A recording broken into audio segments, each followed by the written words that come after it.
Hi everyone, in this video I am going to be talking about the number one rule for personal organization.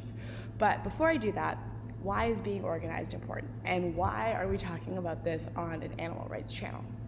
Well, obviously there's a lot of things that are really important for animal rights, but as activists, there are so many different things that are going on in our lives. A lot of us are volunteers, we might have jobs, families, all of these different priorities, and we need to be able to organize our time and our work effectively because we have a very big task in front of us. If we want to pass an Animal Bill of Rights, we are not going to do that if we are not organized. So when you are organized, you are able to do more things, and you can do more things in less time, and that's almost always a good thing. It also creates a lot less stress, at least in my experience, when I have a good handle of the things that I need to do and when I'm going to do them, as opposed to just feeling really frazzled and all over the place. And we know that being an activist can be very stressful, and whatever we can do to reduce stress in our lives is a good thing. So you can do more in less time and reduce stress. It also makes you a better teammate. I want to work with people who are accountable, who are on top of their things, so that I know when we're working on a project together, they're going to do the things that they said they're going to do, and this project is going to be successful.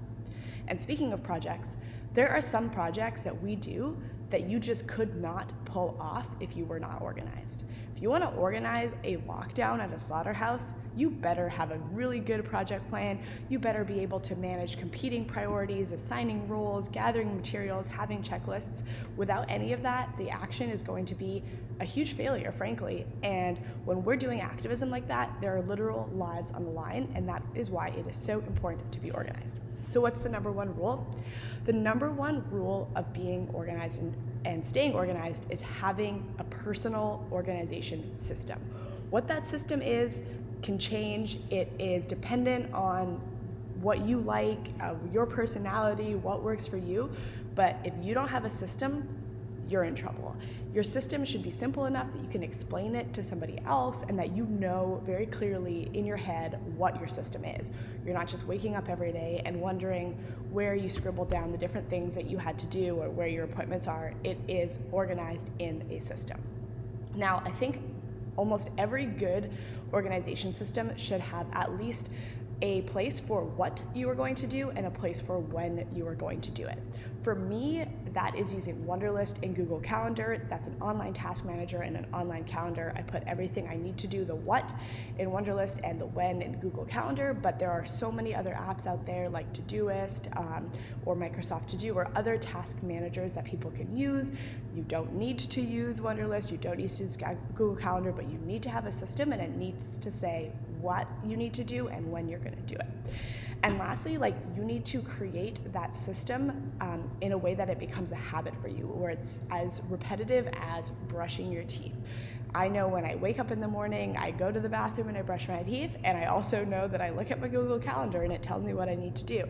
And I know that when I have a task, I automatically put it into Wunderlist. And that's not going to come right away. You will need to build that as a habit, but it should become so routine that you're not spending a lot of energy thinking about what your organization system is. Now, I will say that it is totally fine to change your system. And I don't think you should change it every day, because then it's not a system, it's just whatever you feel like. But as you do this and as you change your roles, or you learn of new tools, or you figure out what's working and what's not, change it up. I used to swear by a paper diary, and now I don't know how I ever did that, and I need to use an online calendar. But before, I was very resistant to that. So it is fine to change it, and I honestly actually think it's good practice to maybe, once a month, once every 2 months, reflect on what your current system is and how it can be improved and how it can be more effective. But at the end of the day, if you don't have a system, you're in trouble. So take some time, develop an organization system for you,